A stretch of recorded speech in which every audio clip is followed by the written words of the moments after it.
Maligayang araw sa ating lahat at welcome back na naman dito sa aking munting channel. Panibagong araw, panibagong video na naman tayo. Sa araw na ito ay may ituturo ako sa inyo na simpleng gabay at simpleng pamamaraan. At kung baguhan ka sa channel na ito, ay huwag kalimutang mag-subscribe at i-click ang notification bell para lagi kayong updated sa mga bago kong videos na i-upload. Gawin mo ang spell na ito ngayong gabi, mamangha ka at magugulat ka nito.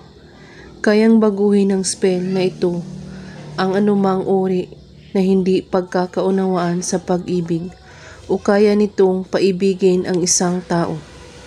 Bigkasin mo lang ang mga salitang ito ngayong gabi. Habang binibigkas nito, ay pagkakaisipin ang taong gusto mo o ang taong may galit o tampo sa iyo. Banggitin ito, Zite, Zor, Lachimor. Ngayon, banggitin ang pangalan niya kasabay ang mga salitang ito ng 3 beses.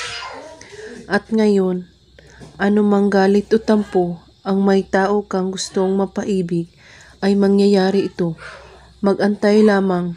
Gawin ito na may taus-pusong paniniwala, walang ibang iniisip at pagdududa. At kung may katanungan po kayo ay magko-comment lang po sa baba. Maraming salamat sa panunood. May God bless us all.